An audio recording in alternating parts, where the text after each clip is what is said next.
Mon plan de séparation avec un époux infidèle s'est effondré à la seconde précise où l'époux de sa maîtresse a franchi le seuil de ma demeure.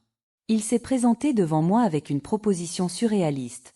125 millions d'euros déposés sur mon compte, à une seule condition, aussi étrange qu'inquiétante. Je devais repousser ma demande de divorce de 3 mois exactement. Quel était le véritable dessein caché derrière cette offre vertigineuse? Avant que le voile ne se lève sur cette intrigue, permettez-moi de vous demander de bien vouloir aimer cette vidéo et de vous abonner. Votre soutien est essentiel pour que je puisse continuer à vous narrer ces récits de vie hors du commun. Ce jour-là, la pluie qui s'abattait sur Varsovie semblait pleurer à l'unisson avec mon cœur meurtri. Les trompes d'eau formaient un rideau grisâtre et opaque, dissimulant la silhouette familière du palais de la culture au loin. Je me tenais immobile, pétrifié devant l'immense bail vitré de notre Penthouse situé au 30e étage du prestigieux édifice de la Zlota 44. J'observais le ballet chaotique des voitures en contrebas, prisonnières des embouteillages de l'heure de pointe, leurs phares se diluant sur l'asphalte détrempé pour créer une fresque mélancolique et abstraite. En temps normal, à cette heure précise, je m'activerais dans la cuisine moderne, orchestrant la préparation d'un dîner raffiné pour Marc. J'avais toujours mis un point d'honneur à ce que chaque détail de notre foyer soit l'expression de la perfection, depuis la pureté cristalline des surfaces jusqu'aux effluves apaisantes des huiles essentielles, sans oublier son plat favori mijoté avec soin. Moi, Eleonora Vanna, descendante d'une lignée respectée du quartier de Saskakepa, j'avais investi l'intégralité de ma jeunesse, de mon éducation et de mes aspirations dans mon rôle d'épouse dévouée. Mais ce crépuscule-là était empreint d'une amertume nouvelle. Aucun arôme de cuisine ne flottait dans l'air, aucune mélodie de jazz ne venait adoucir l'atmosphère. Seul le grondement sourd du tonnerre venait ponctuer les battements erratiques de mon propre cœur. Dans ma main droite, je serrais le smartphone de Marc. L'appareil semblait dégager une froideur de métal mort. Il l'avait oublié sur la console de l'entrée dans sa hâte de rejoindre le bureau le matin même. Je n'aurais jamais dû céder à la tentation de l'ouvrir. J'aurais dû continuer à me bercer de ces excuses banales sur ces réunions tardives à Gdansk.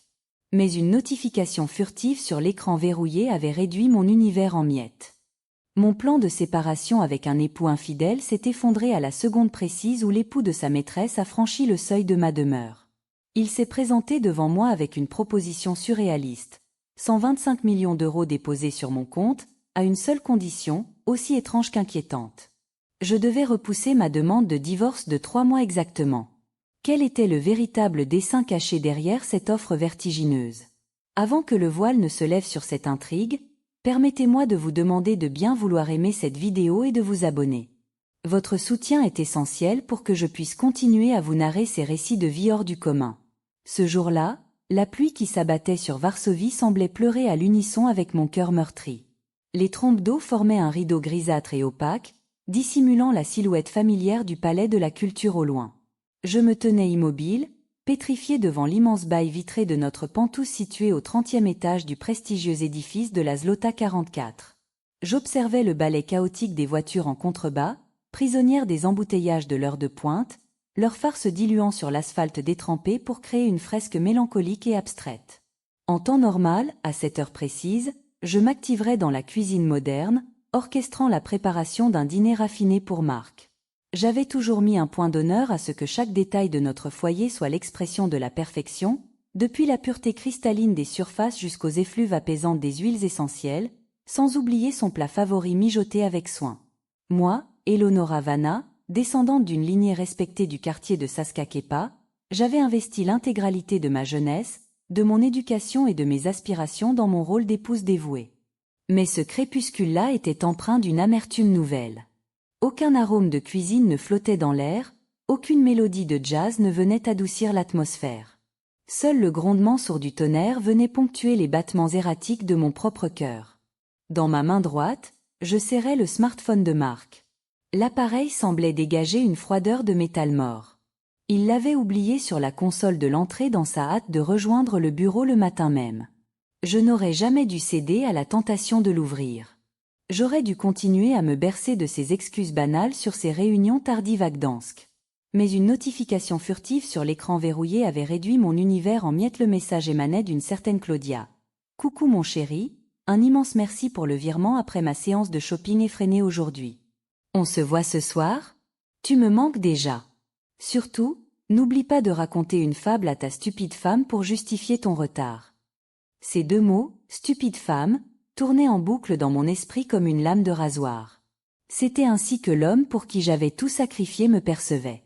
Marc, cet individu dont j'avais consolidé le statut social, que mon propre père avait introduit auprès des cercles d'affaires les plus fermés avant qu'il ne se croie arrivé, me considérait comme une idiote. Mes mains tremblaient au point de presque lâcher l'appareil alors que je déverrouillais l'écran avec notre date d'anniversaire. Quelle cruelle ironie du sort.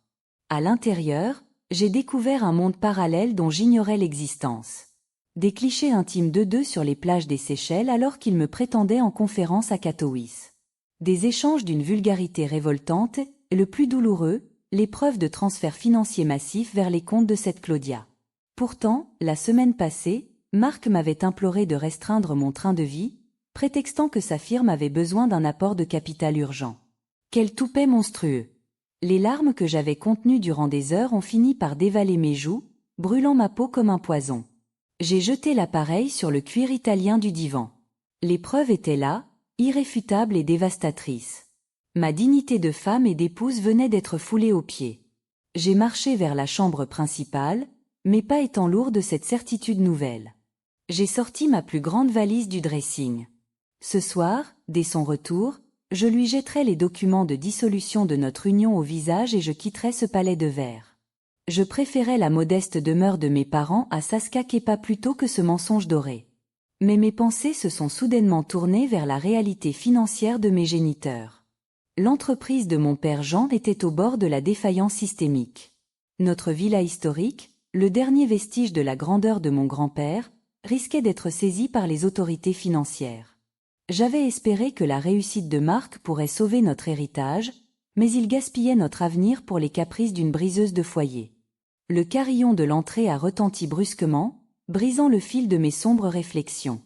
J'ai sursauté, me demandant si Marc avait réalisé son oubli et était revenu en hâte. Une colère sourde a immédiatement remplacé ma tristesse. Qu'il vienne, j'étais prête à l'affronter. Je me suis dirigée vers la porte d'un pas ferme, sans même prendre la peine d'effacer les traces de mes pleurs. Je voulais qu'il voie l'étendue de mon dégoût. J'ai ouvert la porte avec une violence contenue. « Tu as encore l'audace de te présenter ici ?» ai-je lancé, les mots se sont figés dans ma gorge. L'individu qui se tenait sur le palier n'était pas mon époux. Devant moi se dressait un homme d'une stature imposante, âgé d'une trentaine d'années environ. Il portait un costume d'une coupe impeccable, il était trempé jusqu'aux os par l'averse. L'eau ruisselait de ses cheveux d'un noir de jais sur les revers de sa veste de prix. Son visage était d'une beauté froide, marqué par une mâchoire carrée et un regard d'un gris d'acier qui semblait vouloir scanner mon âme en quelques secondes. Une aura d'autorité naturelle émanait de lui, au point que j'ai reculé instinctivement d'un pas. « Eleonora Vanna » a-t-il déclaré d'une voix basse et résonnante. Ce n'était pas une interrogation, mais une constatation. J'ai avalé ma salive, cherchant un reste de courage. « C'est bien moi. Qui êtes-vous et que désirez-vous ? Si vous cherchez Marc, il n'est pas présent. » L'inconnu est resté impassible. Un léger sourire cynique a étiré le coin de ses lèvres. « Je sais parfaitement où se trouve votre époux. Il est actuellement dans une boutique de luxe de l'avenue de Varsovie, en train d'acquérir un accessoire de mode pour ma propre femme. » Mon cœur a manqué un battement. « Je suis Julian Krautzik, » a-t-il ajouté avec une brièveté qui rendait son nom encore plus redoutable. Qui ne connaissait pas Julian Krautzik, le propriétaire de Krautzik Enterprises, ce jeune magnate dont la fortune et l'influence faisaient régulièrement la couverture de la presse économique polonaise. Il était l'incarnation même du pouvoir et du secret. Mais le lien qu'il venait d'établir m'a glacé le sang. « Claudia est votre épouse ?» ai-je murmuré, réalisant l'ampleur de la tragédie. Julian a incliné la tête avec une lenteur calculée. Il ne semblait ni en colère, ni affligé. Son visage était un mur de béton impénétrable. « Puis-je entrer ? Nous avons des intérêts mutuels à discuter, et une porte d'entrée n'est pas le lieu approprié pour des négociations de cette envergure. » J'ai hésité une fraction de seconde. Accueillir un étranger dans mon foyer en l'absence de mon mari était contraire à mes principes. Après ce que je venais d'apprendre sur Marc, ces conventions me paraissaient soudainement dérisoires. Julian était une victime, tout comme moi. Je me suis effacée pour le laisser passer. Il est entré dans le salon, et l'arôme de son tabac de luxe mêlé à une fragrance boisée a immédiatement chassé l'odeur de mon désespoir. Il a balayé la pièce d'un regard dédaigneux, comme s'il se trouvait dans un placard à balai. Il a refusé le siège que je lui proposais et son regard s'est fixé sur le téléphone de Marc qui trônait sur le canapé. « Vous avez découvert la vérité, n'est-ce pas » a-t-il demandé sans me regarder. « Oui, tout à l'heure » ai-je répondu avec amertume. Julien s'est tourné vers moi. Un éclair a illuminé son profil, rendant ses traits encore plus acérés. « Quel est votre plan immédiat ? Les larmes, les cris, une procédure de séparation accélérée ? Cela ne vous regarde en rien, ai-je rétorqué avec tordeur. Mais oui, je refuse de partager ma vie avec un traître une seconde de plus. Ne faites pas cela, a interrompu Julien d'un ton qui ressemblait à un ordre absolu. J'ai froncé les sourcils, totalement désorienté. De quel droit osez-vous me dire comment réagir à l'infidélité de mon mari ? Julien s'est approché, réduisant la distance entre nous à moins d'1 mètre. Je ne vous demande pas de lui pardonner.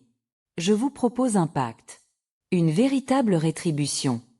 Une rétribution, ai-je répété. Le divorce ne ferait que les libérer. Marc serait libre de s'afficher avec Claudia, et vous resteriez avec votre fierté brisée. Ce n'est pas de la justice. Ses yeux brillaient d'une lueur dangereuse. Je vous demande de rester avec lui durant les 3 prochains mois. Soyez l'épouse parfaite, la femme soumise et aveugle qu'il croit que vous êtes. Laissez-les s'enfoncer dans leur sentiment de sécurité. Vous me demandez de vivre un enfer quotidien pour votre propre bénéfice ? Ai-je crié, révolté. Julien a sorti de sa poche intérieure un carnet de chèques et un stylo en or. Il a griffonné quelques mots et a déposé le papier sur la table basse. Regardez ceci. C'est le prix de votre patience. J'ai jeté un regard distrait sur le morceau de papier, mes yeux se sont écarquillés devant l'alignement des zéros. 125 millions d'euros. Ma main a tremblé quand j'ai saisi le chèque. Qu'est-ce que c'est ? C'est votre capital de départ. Une somme qui suffira à éponger l'intégralité des dettes de votre famille à Saskakepa, à sauver la villa de votre grand-père et à assurer votre avenir ainsi que celui de vos parents sur plusieurs générations. J'ai senti ma respiration se bloquer. Que voulez-vous en échange ? Julien a eu un sourire sans chaleur. Je n'ai que faire de votre personne, Eleonora. J'ai besoin de votre statut d'épouse de Marc Pietrach. Mon mariage avec Claudia est purement stratégique, un accord entre 2 empires. Mais elle a rompu le pacte en s'affichant avec cet ambitieux médiocre qu'est votre mari. Je suis actuellement en train de finaliser une acquisition d'envergure. Si un scandale éclate maintenant, les actions de mon groupe chuteront et l'opération échouera. J'ai besoin de 3 mois de calme plat, sans le moindre bruit de séparation. Je comprenais enfin la logique glaciale de cet homme. Pour lui, tout n'était qu'une question de timing et d'actifs financiers. Vous me demandez de feindre le bonheur tandis que mon mari me pille ? Marc est un gestionnaire catastrophique, a révélé Julien. Il falsifie les rapports financiers de sa firme pour couvrir ses dépenses excessives avec Claudia. Je suis en train de racheter discrètement toutes ses créances bancaires. Dans 3 mois, je serai son principal créancier. À cet instant, je pourrai saisir l'intégralité de ses avoirs, y compris son cabinet. Et vous, Eleonora, vous serez celle qui donnera le coup de grâce. Je fixai le chèque, pensant à mon père dont la santé déclinait sous le poids des huissiers. 125 millions d'euros, c'était le prix de ma dignité, c'était aussi le salut de ma lignée. Comment puis-je être sûr que vous ne me trahirez pas ? Ai-je demandé en essayant de retrouver ma lucidité. Vous pouvez encaisser ce chèque dès demain matin, c'est une avance sur notre contrat, a-t-il répondu avec une assurance royale. La loyauté est un investissement coûteux, Eleonora, et je suis prêt à payer le prix fort. J'ai pris une grande inspiration, sentant le froid de la pièce s'insinuer dans mes os. L'image du sourire hypocrite de Marc et le mépris de Claudia me sont revenus en mémoire. J'accepte, ai-je déclaré d'une voix dont la fermeté m'a surprise. 3 mois. Pas un jour de plus. Julien a incliné la tête, satisfait. Excellent. La patience est l'arme des souverains. Il m'a alors ordonné de le suivre. Nous devons discuter de votre formation. Vous allez apprendre à gérer des actifs immobiliers de haut vol. Je ne veux pas que vous soyez démunis lorsque vous récupérerez le patrimoine d'Evana. Le trajet vers son bureau dans le quartier des affaires de Wola se fit dans un silence sépulcral, mon esprit bouillonnait. Qui était réellement cet homme qui semblait régenter la vie des autres comme un grand architecte? Arrivé au sommet de sa tour, dans un bureau aux parois de verre offrant une vue panoramique sur les lumières de la ville, il m'a présenté la réalité de la firme de Mark. Les courbes de croissance étaient artificielles, les dettes s'accumulaient. Mark n'était qu'un géant aux pieds d'argile. Le lendemain, j'ai commencé ma double vie. Devant Mark, j'étais l'épouse soumise, acceptant ses excuses minables sur ses retours tardifs. J'ai utilisé une partie du capital de Julian pour solder secrètement les dettes de mon père, lui faisant croire à un miracle administratif. Mais chaque après-midi, je rejoignais Julian. Il m'apprenait à décrypter les contrats de fusion-acquisition, à repérer les failles dans les audits financiers. Il était un professeur impitoyable. Pour la première fois de ma vie, je me sentais valorisé pour mon intelligence et non pour ma capacité à organiser des dîners mondains. Un jour, lors d'un déplacement dans un palais en Basse-Silésie qu'il souhaitait transformer en hôtel de luxe, un incident a tout fait basculer entre nous. Nous étions sur la terrasse du palais, observant le parc plongé dans les teintes pourpres du couchant. Un serveur s'est pris les pieds dans un tapis et un plateau de rafraîchissement a volé en éclats vers moi. En un éclair, Julian s'est interposé, m'abritant de son propre corps contre les débris de porcelaine. J'ai senti la tordeur de sa poitrine contre mon dos, l'arôme de sa peau mêlé au froid de l'air. Durant quelques secondes, le temps s'est suspendu. Ses yeux gris, d'ordinaire si calculateurs, reflétaient une inquiétude sincère. « Tout va bien, Eleonora ?» a-t-il murmuré près de mon oreille, sa voix étant plus douce que je ne l'avais jamais entendue. J'ai réalisé alors que ce magnate de l'ombre n'était pas seulement une machine à profit, un homme habité par ses propres blessures. La fin du contrat approchait. Le jour du gala annuel de la Chambre de commerce était arrivé. C'était le moment choisi par Julian pour porter les stockades. Mark était radieux dans son smoking, persuadé que Julian Krautzik allait annoncer un investissement majeur dans sa firme. Il se pavanait devant les actionnaires, Claudia à son bras, feignant une amitié de longue date avec le magnate. Je me tenais à l'écart, vêtu d'une robe de soirée d'une élégance absolue, un diamant offert par Julian brillant à mon cou. La salle balayée par les projecteurs était le théâtre de notre dénouement. Julian est monté sur la tribune, le silence se faisant instantanément. « Mesdames et messieurs », a commencé sa voix grave qui résonnait dans toute la salle. Je ne suis pas ici pour annoncer un partenariat avec Mark Pietrak. Je suis ici pour annoncer que Krautzik Enterprises a racheté l'intégralité du passif de sa firme et que, suite aux défaillances de gestion constatées, nous demandons la saisie immédiate des actifs. La salle a éclaté en murmures de choc. Mark est devenu livide. Mais le coup de grâce restait à venir. Julian a activé un écran géant. On y voyait les enregistrements de la sécurité de notre pentouse. Mark et Claudia planifiant de me spolier de mon héritage pour financer leur fuite. Leurs voix méprisantes, leurs rires sur ma « stupidité » ont été diffusés devant toute l'élite de Varsovie. La chute de Mark fut brutale et totale. Les autorités financières ont immédiatement ouvert une enquête pour malversation et fraude fiscale. Claudia, réalisant que son protecteur n'était plus qu'un homme ruiné, a tenté de s'enfuir, a été rattrapée par les agents de sécurité de Julian. Mark a fini la soirée entre les mains des forces de l'ordre, dépossédé de sa firme, de son statut et de son honneur.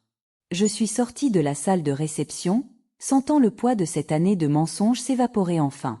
Sur le parvis, Julian m'attendait près de sa berline noire. Le vent frais de la nuit varsovienne agitait mes cheveux. Il n'y avait plus de chèque entre nous, plus de contrat de 3 mois. « Vous avez été brillante, Eleonora », a-t-il dit avec un respect sincère. « Vous n'êtes plus l'épouse de personne.